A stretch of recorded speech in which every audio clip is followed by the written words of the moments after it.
So at some point, let's say starting from the 60s, the 70s, some researchers started saying, okay, is there something that these people were drinking?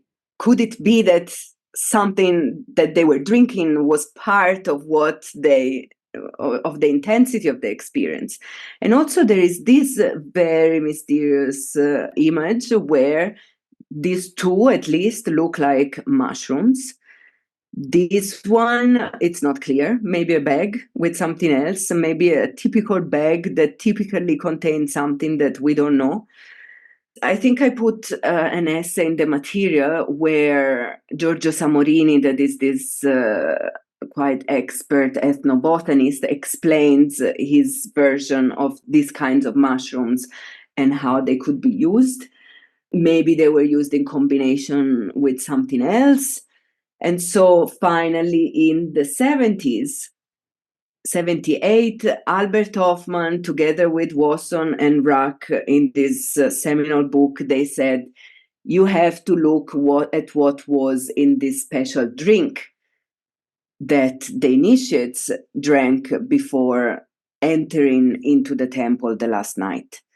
In the drink, there was, the recipe is very simple, fermented barley, so the grain of the goddess, wheat, barley, these were the grains that were used. So fermented barley with wild mint. That's it. So it's a kind of warm beer with some mint. But Hoffman said, let's look at what grows on top of the ear of wheat or barley.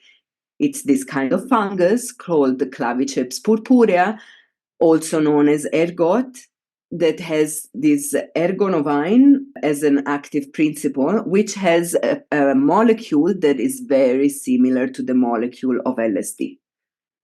So this book was groundbreaking because it proposed this theory. This was never proved because they couldn't figure out how the ancients would be able to separate the toxic part of this fungus from the psychoactive part. Maybe now there are new theories about this, about how to separate. I'm not sure, actually. But this book that came out a couple of years ago, actually in those days when I was in Athens and I showed you the pictures, I was getting to know about this book.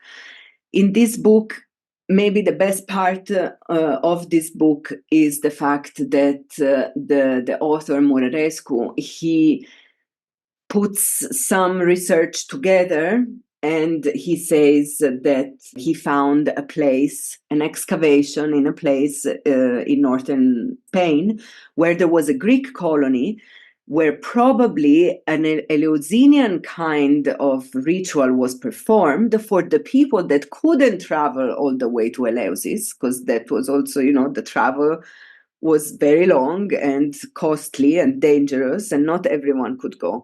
And so it's possible that there were Eleusinian type rituals also in Italy, in southern Italy, where there were the Greek colonies. And so in this colony in the territory of Spain, they found some images connected to Demeter and Persephone, and also some cups that they could analyze with archaeochemistry and find that it contained spiked beer.